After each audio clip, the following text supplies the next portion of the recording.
Las conductas de riesgo consisten en la exposición de sí mismo a una probabilidad de herirse o morir, de poner su salud en peligro o lesionar su futuro. El origen de las conductas de riesgo pueden ser el abandono, la indiferencia familiar o sobreprotección. También puede tratarse de violencia o abusos sexuales. Además, puede primar una falta de orientación para existir, sentimientos de ausencia de límites a causa de prohibiciones que nunca fueron dadas o que estuvieron sostenidas en forma insuficiente. Busca fuera algo que sienta que le dé valor a su vida. Lo que se quiere lograr con estas conductas es en ningún momento morir, sino testear una determinación personal, buscar intensidad de ser. Manipulando la hipótesis de su muerte voluntaria, el joven agudiza su sentimiento de libertad. Desafía el miedo haciéndole frente, convenciéndose de que todo el tiempo tiene una puerta de salida a lo insostenible. En este periodo de la vida, el cuerpo es el campo de batalla de la identidad. Algunas de las conductas de riesgo que se ven en el video son el cutting, que es la autolesión física por medio de elementos cortantes, la velocidad al volante, que puede producir accidentes, y por último, el consumo problemático, que es de lo que vamos a estar hablando ahora.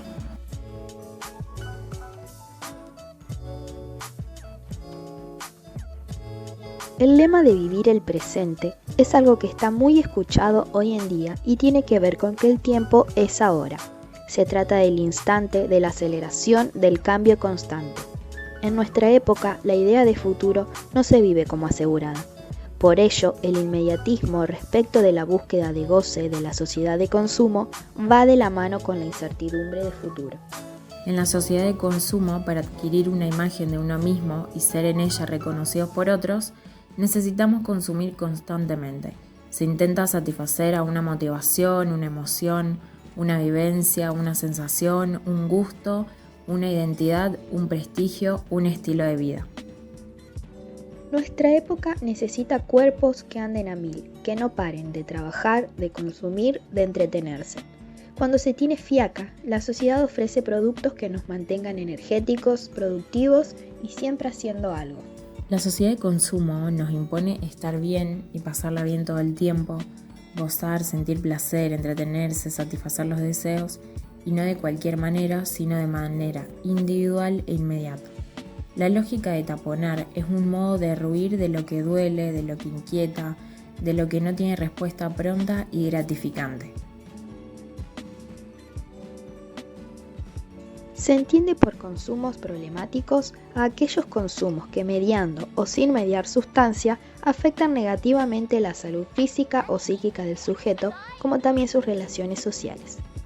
Los consumos problemáticos pueden manifestarse como adicciones o abusos al alcohol, tabaco o drogas psicotrópicas, o como conductas compulsivas de los sujetos hacia el juego, las nuevas tecnologías, la alimentación, las compras o cualquier otro consumo que sea diagnosticado compulsivo por un profesional de la salud.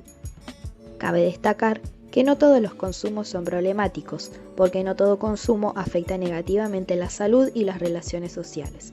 Que un consumo se vuelva problemático depende de muchos factores. Hablamos de adicción cuando la vida de una persona gira exclusivamente en torno de un consumo problemático, es decir, no puede vivir sin una sustancia, hace todo lo posible para conseguirla y consumirla. La persona sustituye progresivamente sus vínculos por el consumo, lo que la deja cada vez más aislada y con muchas dificultades para construir un proyecto de vida. Las drogas legales son las socialmente aceptadas de producción y de distribución dentro del circuito legal. Un ejemplo de ellas son el café, el mate, el tabaco, el alcohol. Algunas de ellas, como el alcohol y el tabaco, poseen ciertas restricciones como la prohibición de su comercialización a menores de 18 años. Dentro de las drogas legales también se encuentran los medicamentos, pero dado que algunos de ellos tienen requisitos para ser adquiridos, se los diferencia como sustancias legales reguladas o bien intermedias. En cambio, las drogas ilegales son las socialmente prohibidas. La producción y distribución de estas sustancias se realizan a través de un circuito ilegal y clandestino. Algún ejemplo de ellas en nuestra cultura, por ejemplo, serían las drogas como la marihuana, el paco, el éxtasis, la cocaína, el LSD, entre otras. Existen diferencias entre el consumo de mujeres y varones, ya que a las mujeres el consumo es como un reto de los estereotipos culturales y sociales definidos como expectativas aceptables o normales en relación a la feminidad. Es común ver que las mujeres que atraviesan alguna situación de consumo problemático no cuentan con la misma comprensión, oferta de ayuda y acompañamiento familiar que los varones. El rol que le asocia la sociedad a los varones es el de caracterizarse por su poder, por su fuerza, por su capacidad de control, su resistencia, su superioridad en cualquiera de sus modalidades. Por ejemplo, el consumo de alcohol en los varones tiende a ser extremo problemático y las diferencias en la modalidad de consumo entre varones y mujeres tiende a aumentar cuando se concede un mayor valor al dominio masculino, la afirmación sexual masculina, la relación entre el riesgo y la masculinidad y la desresponsabilización en lo que se refiere a lo doméstico o familiar. El consumo de drogas supone un medio ideal para los jóvenes de demostrar su virilidad. Para pensar los consumos problemáticos, comúnmente se pone el foco en alguno de estos tres vértices del triángulo: la persona, el contexto o la sustancia. En el caso del contexto, se suele pensar que la culpa es del barrio, de la familia, de las malas juntas. En el caso de la persona, el problema es que quien consume está enfermo, enferma, es un vicioso, un delincuente, alguien inseguro. En el caso de la sustancia, se la suele concebir como un sujeto y al consumidor como un objeto, como un ente con voluntad propia, maligna, se la demoniza. Centrarse solo en un aspecto lleva a un abordaje parcial y reduccionista que no da cuenta de la complejidad de la problemática. En cambio, se prefiere un enfoque relacional, que puede advertir que los sujetos establecen distintos tipos de vínculos con las sustancias, en determinadas condiciones contextuales, y que algunos de ellos son problemáticos y otros no. En cuanto al consumo problemático, hay distintos modelos de abordaje. Uno de ellos es el ético-jurídico. Este modelo establece una clasificación tajante de las sustancias en lícitas e ilícitas, más allá de su composición farmacológica. El agente causal de la adicción es la droga. La droga es el agente activo y el sujeto sería el elemento pasivo en la díada sujeto-objeto. El sujeto es conceptualizado como víctima y como delincuente o desviado. El acto del consumo de sustancias ilícitas será un delito y el sujeto será un transgresor merecedor de castigo penal. Alguna de las soluciones que ofrece este modelo es la reducción de la oferta destinada al narcotráfico mediante la prohibición de la oferta, cultivo, elaboración, fabricación, distribución y venta de las sustancias ilícitas, y la otra solución es la reducción de la demanda penalizando al consumidor. La prevención se trabaja en campañas disuasorias con información de los efectos nocivos y peligrosos de las sustancias ilícitas y las sanciones y penas asociadas. El modelo médico-sanitario toma las adicciones como una enfermedad, ubicando las sustancias psicoactivas como agentes causales de adicción, concebidas a la manera de un virus que infecta al organismo y que es indispensable extirpar. La dimensión subjetiva queda excluida de estas consideraciones, el sujeto cumple un rol pasivo y no se explora la relación singular que mantiene con las sustancias. Las consecuencias de la aplicación de este modelo llevan a la estigmatización de los consumidores y a su alejamiento del sistema sanitario. En el modelo psicosocial se le asigna más importancia al sujeto como agente activo en la formulación del trío sustancia-sujeto-contexto. El eje se centra en el sujeto y en sus relaciones con las sustancias. La adicción sería un efecto no ya de una sustancia, sino de un trastorno psíquico. Este enfoque otorga un lugar importante al contexto entendido como entorno inmediato, que sería el grupo familiar, el grupo de amigos, los allegados. El contexto puede actuar para bien o para mal. En el modelo sociocultural se le asigna una importancia destacada al contexto histórico, social y cultural y las relaciones que se dan con la sustancia y los sujetos en la conceptualización del fenómeno del consumo de drogas.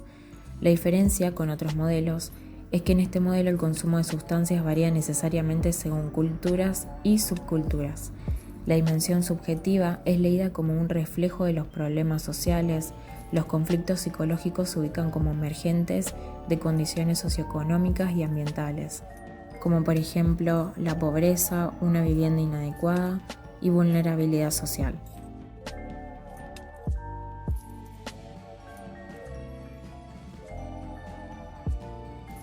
Para pensar los consumos problemáticos, comúnmente se pone el foco en alguno de estos tres vértices del triángulo: la persona, el contexto o la sustancia. En el caso del contexto, se suele pensar que la culpa es del barrio, de la familia, de las malas juntas.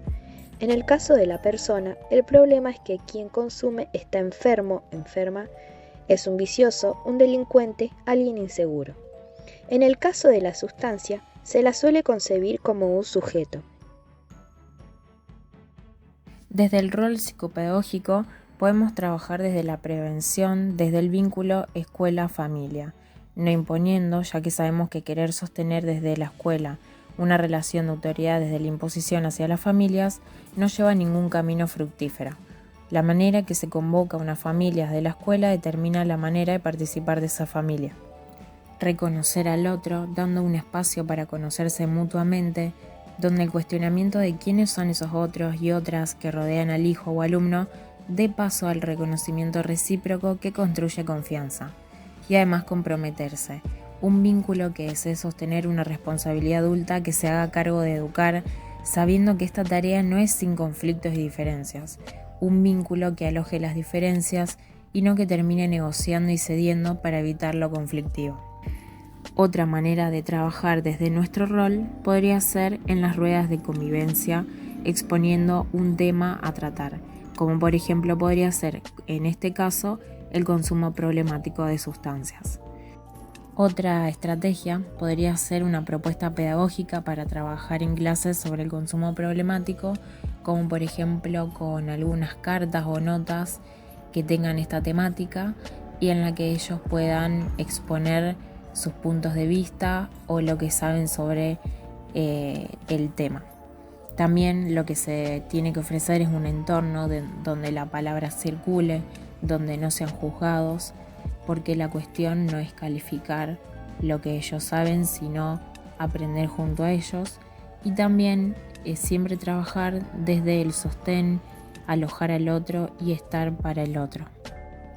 Por último, queríamos mencionar algunos autores que hacen referencia al trabajo con el otro y que nos parece que tanto en el trabajo en clínica como en instituciones es necesario tomar estas cuestiones de las que nos hablan. Por ejemplo, Fernando Ulloa, que era un psicoanalista argentino, habla sobre la contrapartida de la crueldad, que es la ternura.